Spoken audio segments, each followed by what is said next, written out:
Hey everyone, welcome to my channel kitchen to heart. मैं हूं नेहा और आज मैं आपके साथ रिच और fuzzy chocolate cream cheese brownies की रेसिपी शेयर करूंगी। रेसिपी को फॉलो करके एकदम प्रोफेशनल क्रीम चीज़ ब्राउनीज़ आप तैयार कर सकते हैं। सारे टिप्स और ट्रिक्स इस वीडियो में आपके साथ शेयर करूंगी, तो वीडियो के एंड तक ज़रूर बनिए रहिएगा। तो चलिए फिर रेसिपी शुरू करते हैं। सबसे पहले यहाँ पे हम अवन को प्री हीट करेंगे। यहाँ मेरे पास 52 लीटर्स का ओटीजी है, जिसे मैं दोनों रॉड्स को ऑन करके यानी कि टोस्ट मोड में 160 डिग्री सेल्सियस पर 15 मिनट के लिए प्री हीट करूंगी। नेक्स्ट स्टेप में हमें ना बेकिंग पैन को प्रिपेयर करना है। ये रेसिपी मैंने 9 इंच के स्क्वायर बेकिंग पैन में तैयार करी है। न्यूट्रल ऑयल से पहले पैन को ग्रीस करेंगे। यहाँ पे बटर यूज़ ना करें, मेल्टेड बटर वगैरह यूज़ ना करें, ऑयल से ही ग्रीस करें, क्योंकि क्रीम चीज़ ब्राउनीज ना रिमूवल से पहले फ्रिज में रखी जाती है, तो बटर फ्रिज में जाते ही हार्ड हो जाता है, इसीलिए ऑयल से ग्रीस करना है पैन। उसके बाद हमें इसमें एक पार्चमेंट पेपर लगाना है और बेकिंग पैन के दो साइड से पार्चमेंट पेपर के लूज एंड्स छोड़ देंगे, जिससे ब्राउनीज बेक होने के बाद पैन से इजीली रिमूव हो जाए।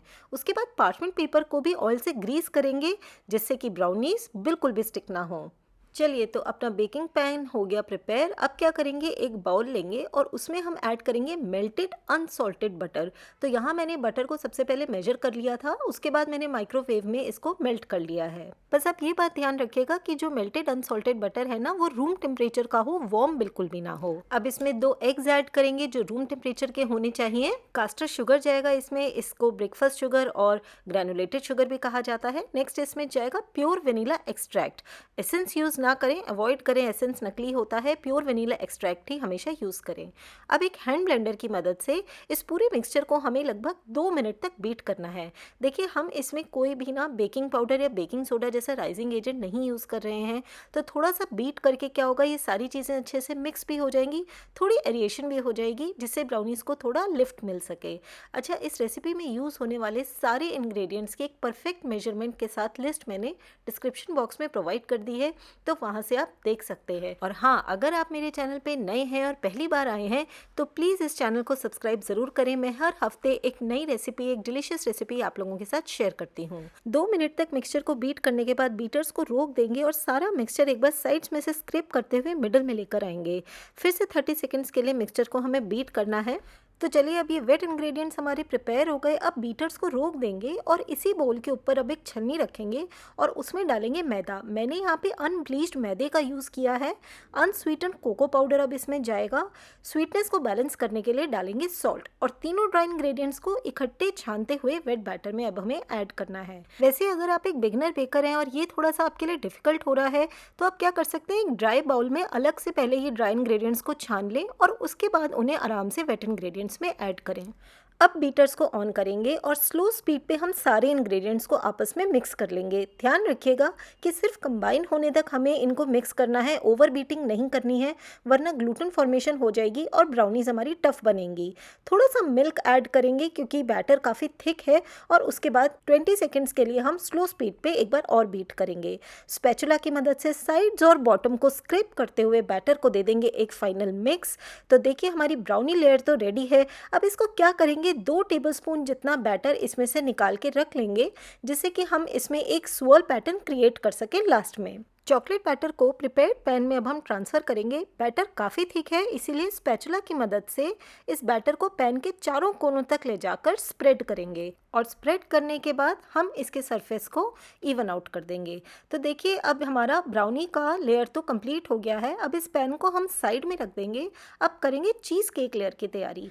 तो एक बाउल लेंगे और उसमें ऐड करेंगे soft cream cheese. Full fried cream cheese का यूज़ करना है इस रेसिपी में हमें। अब ऐड करेंगे कास्टर शुगर। स्मूथ और क्रीमी होने तक क्रीम चीज़ और शुगर को हमें मीडियम स्पीड पे बीटर्स से बीट करना है। 1 मिनट तक का प्रोसीजर रहेगा ये। अब ऐड करेंगे एक रूम टेम्परेचर का एग और प्योर वेनिला एक्सट्रैक्ट, और हाँ, स्वीटनेस बैलेंस करने के लिए थोड़ा सा सॉल्ट। एकदम स्मूथ होने तक मीडियम स्पीड पे हमें इन सभी चीज़ों को बीट करना है। मीडियम स्पीड पे ही बीट करेंगे और हम देखेंगे ये मिक्सचर कितना स्मूथ और क्रीमी हो गया है। बीच में एक बार बीटर्स को रोक के साइड्स को स्क्रैप करते हुए सारे मिक्सचर को मिडिल में लेकर आना है और करीबन 10 सेकंड्स के लिए इस मिक्सचर को और बीट करना है। ये हमारी क्रीम चीज़ की लेयर भी हो गई रेडी। बैटर थोड़ा सा लूज रहेगा, इसीलिए ब्राउनी लेयर के ऊपर जब हम इसे स्प्रेड करेंगे तो आप अच्छे से पूरी ब्राउनी लेयर को कवर करते हुए इस बैटर को स्प्रेड कर सकते हैं। जैसा मैंने वीडियो में दिखाया है, ऐसे अगर आपको स्प्रेड करने में दिक्कत हो ना, तो आप ये करना कि इस बैटर को है ना पाइपिंग बैग में भर लेना और फिर पाइपिंग बैग की मदद से आप इसको आराम से ब्राउनी लेयर के ऊपर स्प्रेड कर सकते हो। बिल्कुल जेंटल प्रेशर के साथ पूरी क्रीम चीज लेयर को ब्राउनी लेयर के ऊपर हमें इवनली स्प्रेड कर देना है। अब क्या करना है, जो ब्राउनी बैटर हमने बचा लिया था ना थोड़ा सा, उसके छोटे छोटे डॉलप्स हमें क्रीम चीज़ लेयर के ऊपर रैंडमली कहीं भी प्लेस करने हैं। इसका कोई सेट पैटर्न नहीं होता, बस हमें एक swirl इफेक्ट देना है। तो कहीं भी ये डॉलप्स को हम रखेंगे और बटर नाइफ या टूथपिक की मदद से ऐसे एक हल्के हल्के हाथों से ना swirl इफेक्ट क्रिएट कर देंगे। तो फाइनली हमारा क्रीम चीज़ ब्राउनी का पूरा बैटर हमने तैयार कर लिया है। अब इसे बेक करना है, तो इसे 160 डिग्री सेल्सियस पर 40 से 45 मिनट्स तक के लिए बेक मोड में हम बेक करेंगे। बिल्कुल भी टेम्परेचर इंक्रीज नहीं करेंगे, वरना क्रीम चीज की जो लेयर है ना वो बहुत जल्दी बर्न हो जाती है। चलिए ब्राउनीज हो चुकी हैं बेक। अब इनकी डननेस को चेक करने के लिए एक टूथपिक बिल्कुल मिडिल में इंसर्ट करेंगे। थोड़े से क्रम्स के साथ टूथपिक बाहर आई है, ये देखिए थोड़े से क्रम्स अगर आपको दिख रहे होंगे, इसका मतलब ब्राउनी बहुत अच्छे से बेक हो चुकी है। पूरी तरीके से पैन के अंदर ही हमें ब्राउनी को ठंडा होने देना है। अब क्या करेंगे, क्लिंग रैप से ना पूरे पैन को कवर करके 1 घंटे के लिए ब्राउनी को हम फ्रिज में रखेंगे। इससे क्या होगा, ब्राउनी अच्छे से सेट हो जाएगी और हम इसे बहुत आराम से डीमोल्ड कर पाएंगे। 1 घंटे के बाद हम फ्रिज में से निकाल के इसका क्लिंग रैप हटाएंगे। इसके एजेस को पहले हमें लूज करना होगा एक स्पैचुला या एक पैलेट नाइफ की मदद से। वायर रैक के ऊपर एकदम उल्टा करके इस ब्राउनी को हमें प्लेस करना है और ये देखिए कितने प्यार से इसका पार्चमेंट पेपर हट गया है। ये इतने प्यार से गाइस इसीलिए हटा है क्योंकि हमने जब इसको लाइन किया था तो हमने बहुत ही केयरफुली वो स्टेप किया था।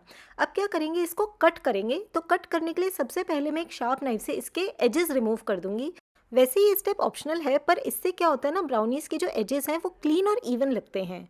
तो 2 बाई 2 इंच के मेजरमेंट जितना ब्राउनी पीसेस हम कट करेंगे, इस रेसिपी से ऐसे लगभग आपको 16 ब्राउनीज मिल जाएंगी। रूम टेम्परेचर पे आप इन ब्राउनीज को 2 दिन तक रख सकते हैं, लेकिन एयर टाइट कंटेनर में रख के उसके बाद उसे फ्रिज में रख के आप आराम से 10 डेज तक इन ब्राउनीज को रख सकते हैं। इस रेसिपी से रिलेटेड कोई भी क्वेश्चंस अगर हो तो आप प्लीज़ कॉमेंट सेक्शन में पोस्ट करिएगा, मैं आपकी हेल्प करने की पूरी कोशिश करूँगी। वीडियो ट्यूटोरियल पसंद आया हो तो इसे लाइक और शेयर ज़रूर करिए। चलिए फिर मिलती हूँ अगले हफ्ते एक नई रेसिपी के साथ। तब तक के लिए हैप्पी बेकिंग।